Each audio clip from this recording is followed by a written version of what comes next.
Buenas tardes, ¿cómo estás? ¿Cómo te va? Buenas tardes, Manuel, ¿cómo estás tú? A sacar la clave Morse para comunicarnos, ¿no? En plena época de censura 2024. Parece impensable, pero es una realidad. Se prohibió la palabra cártel inmobiliario para las vocerías de Clara Brugada, incluso la propia Claudia Sheinbaum. Pues sí, así están las cosas. ¿Cómo ves? Pues me parece increíble, me parece además que lo que estamos viviendo es una estrategia clásica de golpe mediático y además una estrategia clásica de golpe judicial. Y mira, es decir, la derecha mexicana está muy desesperada porque sigue, sin lugar a dudas, las recetas que le mandan de los Estados Unidos y hace toda una serie de cosas que van acordes a lo que son estas guerras híbridas, ¿no? Estas guerras irregulares cuya doctrina proclamó Obama en el 2009, firmó Obama en el 2009. Entonces, fíjate, es increíble lo que estamos viviendo, porque por un lado, tú tienes que la Suprema Corte de Justicia toma toda una serie de medidas que realmente afectan a la nación, y por el otro lado, tú tienes que, que le hacen un juicio sumario, le abren un juicio inmediatamente a uno de los miembros de la Suprema Corte de Justicia, un expresidente de la Suprema Corte de Justicia, que es Arturo Saldívar. Esto yo creo que no tiene precedente en los anales de las guerras híbridas modernas, es decir, esto yo no lo había visto. Y también ahorita estamos viviendo un embate mediático muy fuerte en el cual está metido, por supuesto, Xochitl Gálvez, el Partido de Acción Nacional, etcétera, etcétera. Y es curioso porque lo que vimos en el debate de esta semana, el debate que pasó entre Clara Brugada, Chertorivsky y Santiago Taboada, es un desfile de mentiras. Si tú revisas absolutamente todo lo que dijo Santiago Taboada, es falso. Además, dijo mentiras que son como muy gordas y como muy evidentes, pero las pasa como si fuera verdad. E hizo cosas como fíjate, dijo cosas como la siguiente, dijo, ustedes, Morena, pues, llevan gobernando la ciudad desde 1997 y no han podido resolver el problema de las fugas de agua de la ciudad. Espérate, Morena, hasta donde yo recuerde, se fundó en 2011 y llegó a la ciudad, llegó a la dirección de la ciudad, llegó a gobernar la ciudad en el 2018. Entonces, es una mentira verdaderamente muy gorda. Sí es cierto que estuvo gobernando antes Cuauhtémoc Cárdenas, Rosario Robles, estuvo Cárdenas, Andrés Manuel, Rosario Robles, que estuvo Marcelo Ebrard y que estuvo Mancera. Pero todos estos actores, ¿sí? Muy pocos siguen ahorita en la Cuarta Transformación. Es decir, estás hablando, es decir, es una mentira muy gorda. Y dijo, por ejemplo, que en la alcaldía de Brugada se condicionaban las pipas de agua al voto, que si no votabas por ellos, que no había pipa de agua. Eso es un despropósito completo, porque el programa de pipas es o semanal o quincenal, pero tiene cierta periodicidad. Las elecciones son cada quién sabe cuánto tiempo. Y además es un hecho que en políticas de agua, Iztapalapa siguió una estrategia integral. Se distribuyeron más de 2 millones de pipas de agua gratuita en las viviendas que necesitaban, repararon 14,000 fugas, se instalaron 10,700 sistemas de recolección de agua. Es decir, lo que están diciendo es totalmente falso. Luego dice, y en Iztapalapa es la alcaldía más insegura de toda la ciudad. Esto es falso, es decir, no hay un solo dato, una sola encuesta que te revele, que te dé esta cifra. Es decir, Iztapalapa ocupa el lugar número 11 en las 16 alcaldías en cuanto a delito de alto impacto por cada 100,000 habitantes. Y lo que es un hecho es que la política de seguridad que implementó Clara Brugada fue integral y tuvo resultados muy importantes.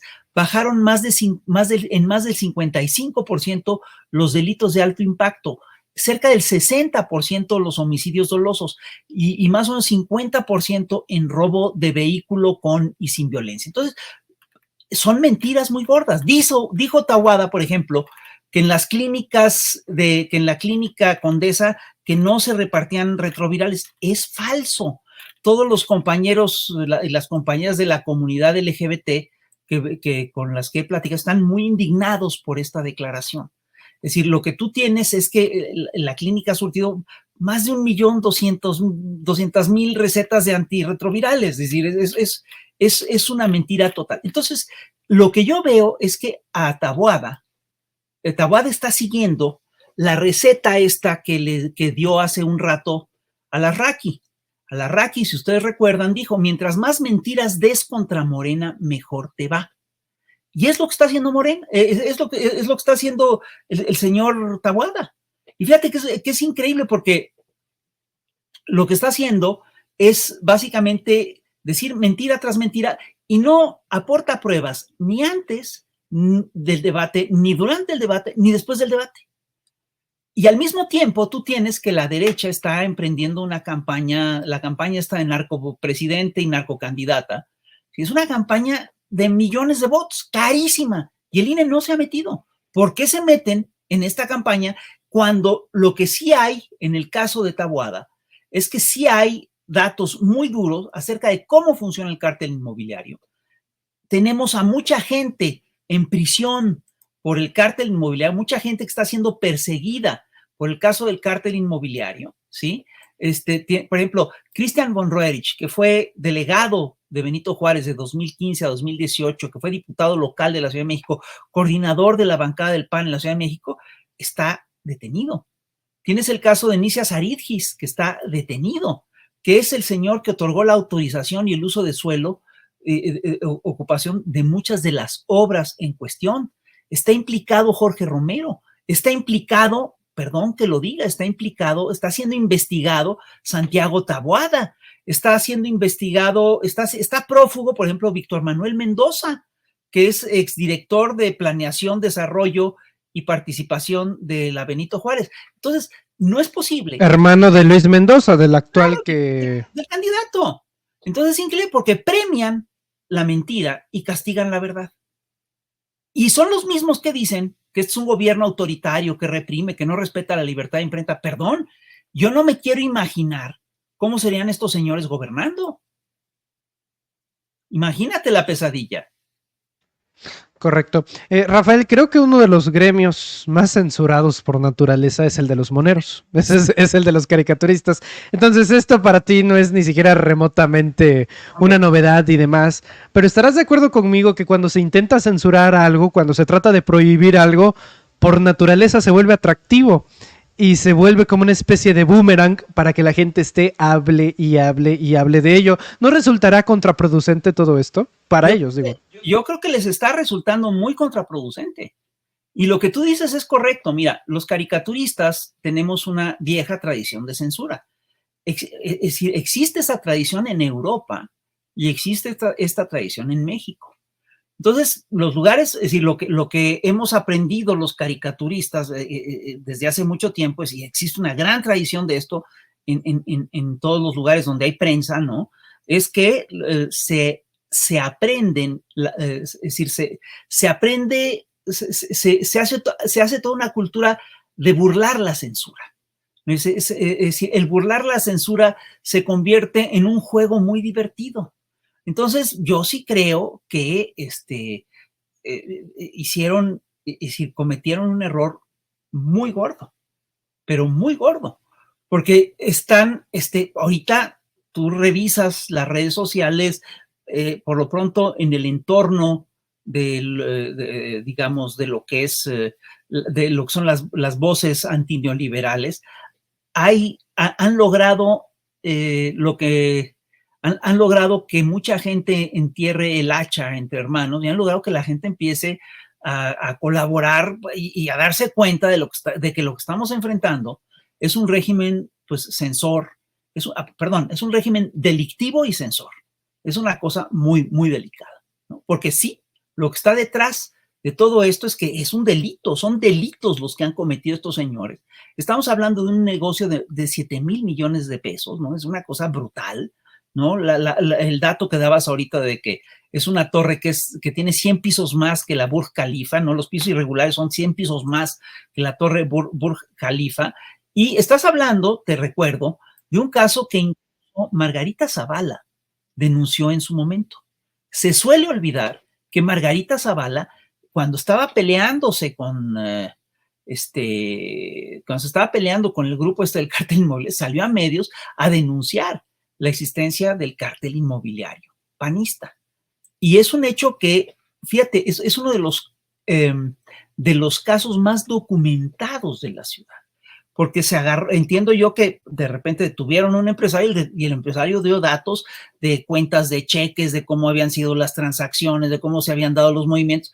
Pues ahí está. Es decir, no nos pueden decir de ninguna manera, ¿sí?, que el cártel inmobiliario es un mito, cosa que decía Santiago Taboada.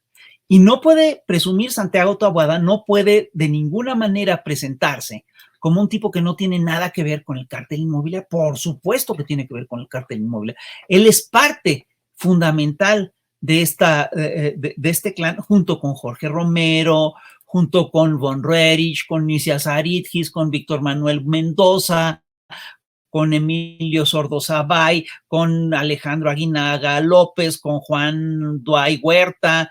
En fin, estamos hablando de cosas muy, muy documentadas. Y no se nos olvide que Ernestina Godoy, que es la que documentó todo esto, el PAN le negó que pudiera seguir siendo la procuradora de la Ciudad de México, precisamente porque ella estaba documentando el fraude del cártel inmobiliario. Y ojo, y tampoco se nos olvide, y esto es muy importante, que Santiago Taboada en este proceso tiene dos grupos aliados que son particularmente peligrosos.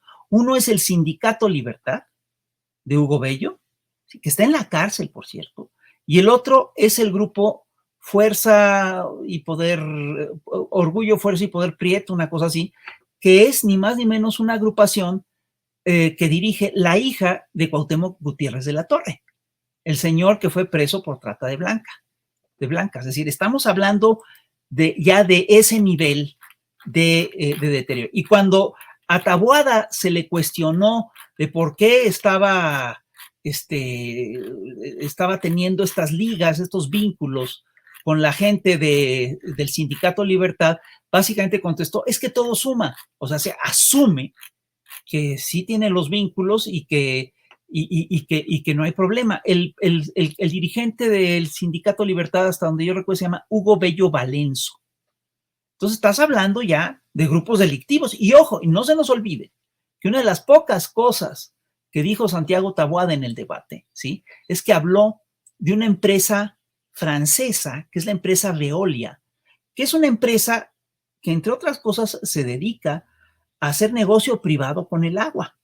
Esa empresa tiene un contrato que no se ha podido romper con Aguascalientes y tiene Aguascalientes en un punto de quiebre. Entonces, es decir, esta idea de que las privatizaciones te resuelven problemas de fondo, ya se probó en nuestro país, ya se vio que es un fraude completo, ¿sí? Y nos quieren regresar a eso. Entonces, estamos hablando de un personaje que tiene vínculos con un grupo delictivo, ¿sí?, que tiene vínculos con grupos porriles, que está ahorita aliado de grupos porriles, ¿no?, con grupos porriles. Estamos hablando de un señor que está hablando de privatizar el agua en la ciudad. Es decir, la verdad, a mí me parece increíble que el Tribunal Electoral del Estado de la Ciudad de México haya avalado esta censura. Me parece de veras increíble. Correcto. De hecho, para abonar, una de las consejeras electorales de la Ciudad de México fue ex asesora de Lorenzo Córdoba Villanelo, también expresidente del Instituto Nacional Electoral. Digo, nada más para que dimensionemos por dónde va el asunto. El día de hoy, para la jornada, Rafael Barajas publica pues esta joya, ¿no? Y nótese el cabello por parte. Rataguada, le dicen. Rataguada. ¿Cómo sobrevive la caricatura después de tanto tiempo, Rafael? Hay caricaturas de hace 6 años que hoy están súper vigentes, ¿no crees? Sí, claro. Mira, todo depende. Depende de qué caricatura, depende del contexto. Es decir, las caricaturas pueden mantener su vigencia, ya sea básicamente por la calidad del trabajo, por la profundidad del análisis y por el contexto. Si un contexto no cambia, la caricatura sigue vigente. Ahora, lo que sí es increíble es que la caricatura sí es digamos, es una herramienta de crítica que es realmente muy poderosa porque tiene una virtud que es curiosísima, que es que logra concretar en imágenes pensamientos abstractos. No es lo mismo que tú digas que tú hables de que Santiago Taboada está vinculado a ladrones, a que lo veas ligado a ratas. Ya cuando lo ves, algo pasa que te permite concretar el proceso. No es lo mismo que digas que Felipe Calderón es un ladrón a que lo veas con sus antifaces y lo veas robándose un saco de dinero. Algo ocurre en el lector, es decir, es una transición entre conceptos abstractos. La caricatura te permite hacer una transición entre conceptos abstractos y un imaginario muy concreto, es decir, y visualizaciones concretas, ¿no? Ese es el poder que tiene la caricatura. Ahora, yo sí creo que ahorita vamos a poder hacer un muy buen ejercicio, ¿sí? De información ciudadana y decir que lo que están haciendo estos señores es efectivamente inaceptable. Fisgón, antes de despedirnos, sería hasta delito, y ese sí nos lo procesa cualquier fiscalía, sería delito despedirte sin preguntarte sobre el tema de los medios de comunicación, que tú lo tienes bastante bien medido. Televisión Azteca, yo leía mucho en 2018, ¿no? Que Andrés Manuel López Obrador era necesario en esos momentos hacer una especie de pacto, una especie de tregua con Televisión Azteca, porque así las condiciones lo demandaban, y muchos, pues, desde luego, que no le daban el beneficio de la duda, y creo que hicieron bien, pues terminamos con personajes como Lili Telles, ¿no? Varias herramientas de Televisión Azteca que llegaron a puestos de poder. De repente aparecen secuelas, ¿no? Como en cada elección, cada 3 años, cada 6 años, pero ha llegado un punto que creo que es de no retorno, a tal grado para que el señor Salinas Pliego llame mentiroso al presidente de la República. Imagínate. Bueno, ahí el amigo, moral. Con su calidad moral, ahí el amigo que tanto presume, pues ya dices, uy, esto ya no es de cuates, ¿no? Y si hay alguien que no se deja tampoco, pues es el propio López Obrador. Pero Andrés Manuel se va, ya incluso el día de hoy anuncia que el 30 de septiembre será su última conferencia matutina. Preguntarte si crees que esto va a ser herencia para el siguiente sexenio, y para dejarlo más claro, ¿tendrá que lidiar Claudia con este producto de empresario, con esta televisora que se ha convertido en un arma de presión mediática? ¿O podríamos decir que tú ves un poco más, digamos, intolerante o no tan laxa a Claudia que Andrés Manuel con este tipo de cosas? Mira, yo te voy a decir lo que pienso. Yo estoy convencido de que en estos tiempos el principal enemigo de los gobiernos progresistas son los poderes, digamos, son algunos poderes fácticos y otros poderes formales, ¿no? Entre los poderes formales que están en contra de todos los gobiernos progresistas en América Latina, pues tenemos a los poderes judiciales, que han emprendido el lawfare contra Jorge Glass, contra Lula, contra Dilma, contra el propio Hugo Chávez, contra el propio Andrés Manuel aquí con el desafuero, etc. Pero el otro poder formal, que es posiblemente más importante, es justamente el poder de los medios. Y yo sí creo que Andrés Manuel, yo sí creo que esta batalla es una batalla muy compleja, porque no es una batalla que se dirima nada más en lo local, es una batalla que se da a nivel global. Si tú te metes contra un medio nacional grande, etcétera, la repercusión no va a ser solo a nivel nacional. Vas a tener una embestida internacional diciendo cómo se atreven a, por ejemplo, si alguien se hubiera atrevido a tocar a TV Azteca, ¿cómo se atreven a tocar ese bastión de la libertad de expresión que era TV Azteca? Entonces tú tendrías a todo lo largo del sexenio una campaña, ¿sí? Acusando de dictador a López Obrador por andarle poniendo límites a tal. Yo lo que creo que ha hecho Andrés es una estrategia pues muy clara, ¿no? Es decir, primero lo que hizo es que hizo las mañaneras, con lo cual les quitó la agenda a estos señores. Después lo que hizo es que les quitó el presupuesto, les quitó esas carretadas de dinero que se llevaban, se las quitó. Y ahora lo que está haciendo es que, bueno, después lo que hizo es empezar a denunciar que es efectivamente un aparato de manipulación.